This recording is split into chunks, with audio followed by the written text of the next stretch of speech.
Welcome to Conversations with Leaders in Luxury.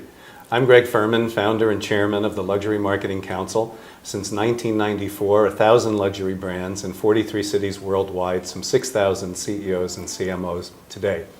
I'm delighted today to be with Elizabeth Harrington, a publisher at large for the Who Run Report, who I have to thank Carol Hyatt for our kind introduction, a mutual friend of ours.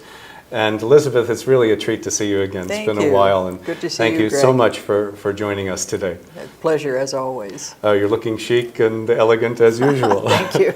Thank So, you. Elizabeth, talk a little bit about your experience before publisher at large at Who Run Report, because I know you have a very interesting one, and just to set the stage for what got you to Who Run and doing what you're doing now. Thank you, Greg. Well, I've been very fortunate. I had the unique opportunity to work in China since 1981, doing one of the first American joint ventures in China, and my husband was on Nixon's staff in the White House and actually went with President Nixon to open U.S.-China relations. One of the great in achievements the of the Nixon administration. Exactly. So for me, it was love at first sight. Well, and you were in at the very, very beginning. That's exactly right. That's exactly right. So I've really had the privilege of watching China grow into a very significant country, and as part of that, become the world's largest luxury market over the short span of 30 years. Really, it's an astonishing. Incredible thing. Yeah, McKinsey, I know you know these numbers, but McKinsey says by 2015, mainland China will account for a full 25% of the world's consumption of luxury products and services, and by 2025, as high as 50%. That's correct. That's correct. Which is mind-boggling. Yeah. What's very interesting, I spent my early career in China running companies there for U.S. food companies, and then spent the last 10 years as partner of PricewaterhouseCoopers running our global strategy practice and our consumer products and our retail industry practice. So we were right in the middle of that. And as the jazz people say, have the strategic and marketing chops to prove it. Exactly, exactly. And did you do your degree, your degrees in business? What did you study? No, very interesting. I'm a graduate of Cornell University, but my real global education came from my father, who was a senior executive of General Motors, but he was one of the 4 people who started Volkswagen and Mercedes-Benz in the United States in 1960. Right. And he was an early visionary in global business and insisted that before I got my degree from Cornell and my degree from him, that I had to learn and become fluent in at least 2 foreign languages, and I had to work overseas. That's great. In at least 2 foreign countries. That's so rare for Americans even today, isn't it? At that time it was unheard of. Yeah. And so when I began my professional career, I was one of the few people in an executive position at a large corporation who spoke more than English and who had actually lived and worked overseas. So when it came time to do our M&A activity in China, I was asked to go. And I said, but I don't speak Chinese. They said, no problem. Here's your ticket. Be on the plane. And it was... You've got proof of concept for 2 other languages you'll pick up. Exactly. So it was incredibly lucky. And of course, I had a little leg up because my husband had worked in China with Nixon and had a deep understanding and deep love of China. And where in '81, when you first started in China, where was your home? Was it in Shanghai? Chicago. Before Chicago, okay. That's right. Then Shanghai or Beijing when you moved to China? Oh, when I moved to China was much later. That was in the 90s. Oh, okay. And originally I lived in Hong Kong, and then later when it was possible to live up in China, we moved to Shanghai in 1997. So I had the privilege of literally watching Shanghai be built. Now you are living in China now? Or you have homes across No, I have homes all over the place. My headquarters office and our office for Who Run USA is in Chicago. But I also have a beach home in Malibu and an office in Shanghai. Great. So, yeah, we're just launching on June 25th, the Chicago chapter. Yes, I know. I'm anxious to meet your folks Yeah, there. you will. So, We'll get you an invite for sure. good. So how from consulting then to Who Run? What was the transitional, what got you to there? Thank you. When I retired from PricewaterhouseCoopers, because I had worked in China for so long and worked extensively with the Ministry of Commerce, and of course my husband's connection with the Nixon White House and all of his government connections, the Chinese government asked me to stay on as an advisor to them on helping China's companies go global, helping outbound foreign investment, as well as continuing to attract U.S. companies to invest and build their organizations in China. And so I've been an advisor to the Ministry of Commerce for many years and was really one of the early people. U.S. Ministry of... No, Chinese. Chinese. Chinese Ministry of Commerce. Mainland China. Mainland Chinese. And so because I had worked with the government for so many years and knew many of the senior people for a very long time, and relationships are what China's all Absolutely. about, trusted relationships. Absolutely. That they asked me to continue to work with people who had been our clients at PricewaterhouseCoopers and other companies. China has the goal of having at least 50 companies in the Global 500 by 2020, and they're well on their way to achieving that. I'm not surprised. So I was involved in helping many of the leading Chinese companies come to the United States, and now we're actually helping those companies do acquisitions and make other investments in the U.S., which is very good for our economy. So. And that's in addition to your role with Who Run, or as part Yes. of? It's a, Yes. So do you separate those from a corporate perspective? Or? Yes, of okay, course. So Along the way, Mayor Daley of Chicago also appointed me to be Chicago's representative to China for economic development. So we established an office in Shanghai in 2010 to help attract Chinese investment not only to Chicago, but to Chicago as the gateway to the heartland of the United States. So I had the privilege of serving my home city. had any in other that city put a capacity. stake in the ground before that, or was Chicago leading the pack? We were the first. Wow. We were the first. Other cities have now done the same thing, but Chicago is quite a visionary city I love Chicago. in It's a great embracing town. China. And our former Mayor Daley really was very passionate about China, and Mayor Emanuel supports China, and of course Chicago is President Obama's hometown. And he has just met with Xi Yeah, I've Jinping been following the coverage.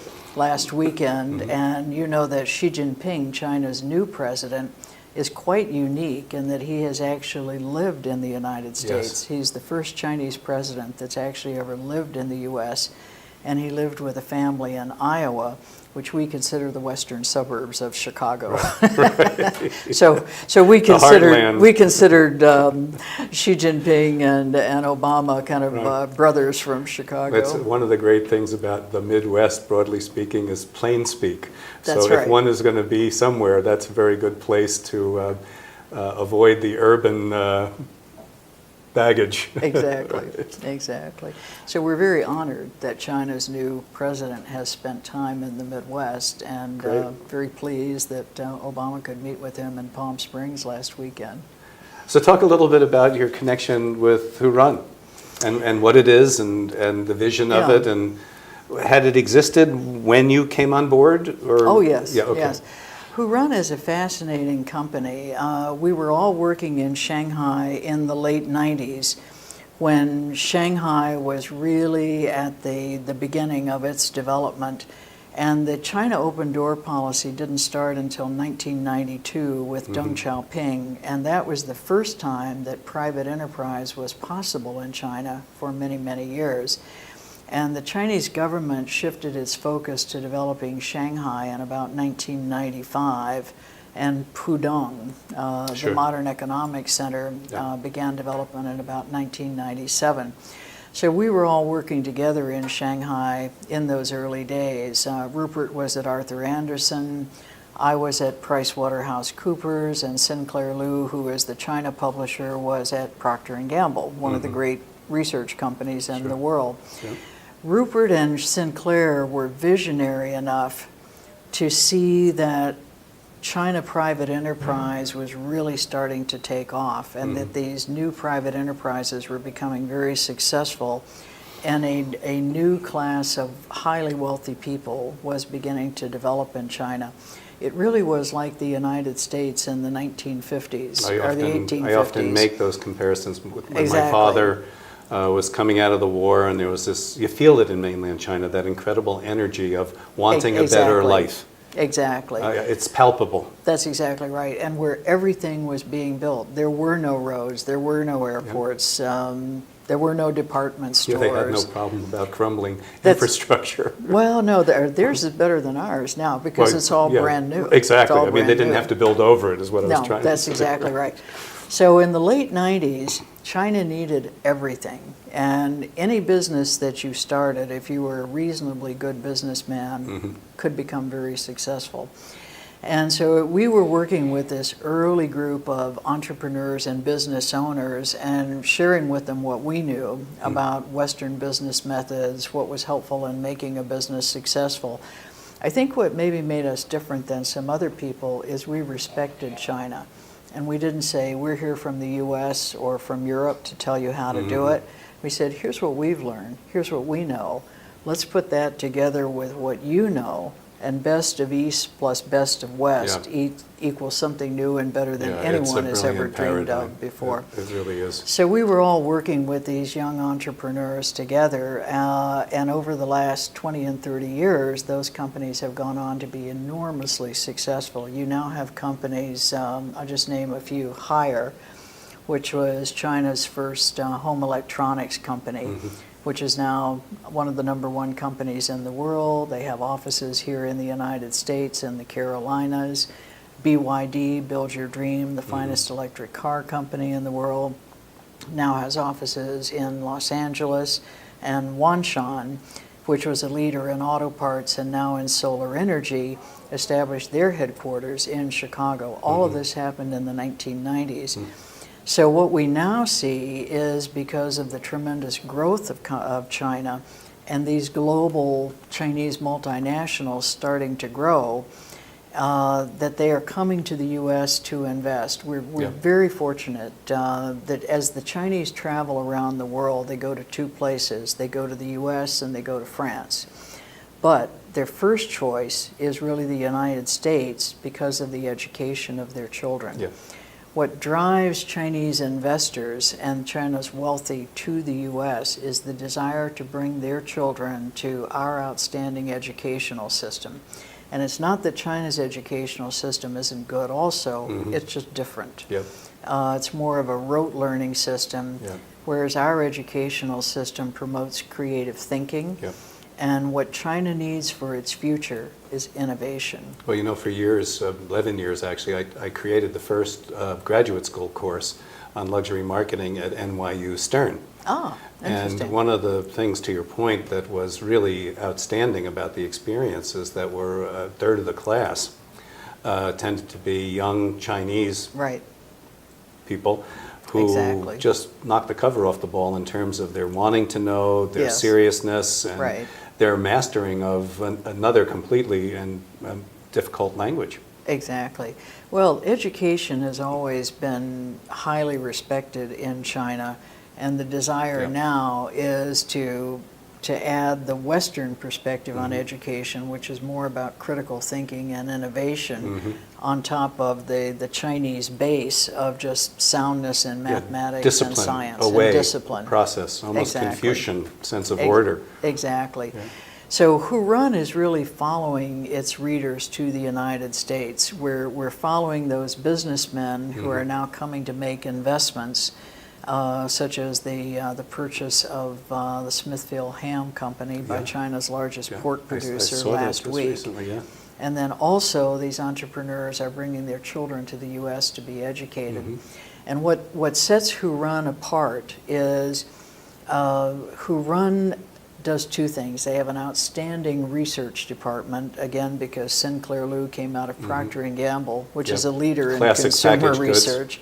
And they've applied that to the research. So we have probably the best research on the behavior, lifestyles, and attitudes of China's wealthy. But what's even more important, because all of us were there in the early days, we all grew up together, and relationships are everything in China. So what Hurun has are those trusted, in-depth, 15-year relationships with China's leaders. And that's really what sets us apart from other publications. And your circulation is a paid circulation? It's partly paid and it's partly distribution. It's distributed by invitation only to all of China's top leaders. Then it's available, by subscription to others, and we also run an e-newsletter because in today's world, everybody wants the news right now. And did I read correctly? Is it some 600,000 plus, or? Yes. Yeah. So it's very substantial. In China today, just to kind of put that in perspective, there are 250 billionaires. This is out of the world's population of about 1,400 billionaires. And there are over 3 million millionaires, which is just extraordinary. The world's population as of last Capgemini was 10.4 million. Right. So and it's of that, 3 million of them, a third of them are in China. But we're constantly doing research. I know you're familiar with this publication, yes, which is the China Rich List. And we publish... And this was January of this year. That's exactly right. We publish this yearly, and it is literally the Bible to who's who in China's business leaders, not just because they're wealthy, but because they've been very successful at what they do. So this magazine is published every year following our China Entrepreneurs Dinner Award, which is always held at the end of October. And then in China. In Beijing. And then throughout the year, every month. It's a monthly. It's a monthly magazine, and each month we have a different topic. You do a best of the best? Correct. In January, we do the best of the best publication. And the reason we do that in January is gift giving, particularly luxury gift giving, is extremely important in China. And many, many luxury products in China are bought not only for personal consumption, but for gifting. And that's really kind of a unique market in China, and that's part of what drives their 24% of all worldwide luxury purchases. And you have a recent survey which is just hot off the presses on the wealth report of the Chinese millionaires. As I said, we do many, many, many research reports. This is one that's just been done recently. This was done in 2012. And this is on the behavior, the attitudes, the purchasing habits, and the lifestyles of China's millionaires. And this goes into everything from, who they are, the brands, where they top live, brands. What luxury brands do they buy, both for themselves and for gift-giving purposes. Why do they travel to the U.S.? We should do a program on it. We will. That'd be great. We will. But it's absolutely fascinating. The luxury purchases in China are quite different, I think, from other parts of the world, not only for personal consumption, but for gifting. Luxury purchases in China often start with watches because they're objects of jewelry, but they're fine quality, they're beautifully crafted, they have a craftsman quality to them, which the Chinese appreciate. Other items of luxury purchases in China include art. And that's really different. In most other parts of the world, people don't give art as a gift. Yeah, it's hard to assess the taste of the people that are receiving it. But Exactly. But in China, a gift of classical art is a very complimentary... Classical being the operative. Yes, and very highly prized gift. And it's hard to go wrong with that because almost everybody in China really loves and appreciates classical art these days. Other gifts, and a very interesting one that's growing, is fine wine. Yes. Gift of choice used to be Mao Tai, which will really set you on your heels. if you have to do 9 gambes at a banquet, you're in trouble. red Hydrate wine. before. That's right. I find red wine a little kinder and gentler. But red wine has become the new luxury gift of choice in China, and that's a big, big change. I had an earlier conversation today with Louis XIII and the fine cognacs. Oh, yes. Which also, the person that ran mainland China is now 10 months in the U.S., and he was talking about how the distilled spirits are given, especially the best craftsmanly, Exactly. as part of the gifting. Exactly. So it's starting to change, and the pattern is different from the types of gift that we might, give in the United States. So things like watches. Yeah. Watches are classic, both as a personal purchase item Yep. and as a gifting item. Red wine is the #1 fastest growing gift item to give in China. The Chinese have fallen in love with wine, and they've fallen in love with vineyards in France, and are starting to actually purchase vineyards here in the United States. And one of the interesting things that's starting to come up on the personal purchase list is trophy properties and luxury real estate. We see that in New York. My partner that has the license for mainland China happens to be a realtor in both Shanghai and Manhattan. And Manhattan, in many ways, is starting to take on the character of London when the inner city market was being dominated by outside of the UK purchase folks. Exactly. Well, New York is the #1 destination for Chinese tourists. And the tourists come for a couple of purposes. One is just pure tourism. The high-end wealthy people and luxury travelers will very often come, #1, to put their children in school. In either a U.S. public school or a private school or a university. Yes. And of course the whole cluster of universities from Washington to Boston is a main destination. And when they do that, they will tend to buy a residence. What we're now starting to see happening on the West Coast and in certain areas on the East Coast is now they're also going to Los Angeles and San Francisco. And of course, all along the California coast, you have outstanding vineyards. Right. And many Chinese are buying or investing in vineyards on the West Coast. Yeah. From a marketing standpoint, what are you looking to do here in the U.S.? What are some of your goals? Key thing that we're doing in the U.S. is following our readers. Because Who Run has this unique personal relationship with its readers, it's a trusted friend and a trusted advisor on not only how to help manage your business, how to continue to be successful, how to go global, but about your lifestyle. Where should you live? How should you live in the U.S.? So are you doing experiential events here for your Chinese readers? We will be. It's part of what you want to do. That's right. We're just starting to do that, but we'll also be doing reporting and issues in the United States, and very importantly, trying to bring Chinese business leaders together with U.S. business leaders, and really making that wonderful cross-border trade opportunity really work. That's great. I think that may be an area where we'll do some good things together. Exactly. I hope. And as part of that, of course, the Chinese want to know, where should I send my child to school? And in July of every year, we do a Best of American Education issue, where we really do in-depth universities and public schools and private schools interviews on what is that school like, what Chinese students go there, what kind of experience do they have. This is really a critical issue for Chinese parents. So we're able to provide them with an in-depth guidebook, if you will, to what is it like to go to this particular school, what do you have to do to get in, what have other Chinese students been there, what's their experience.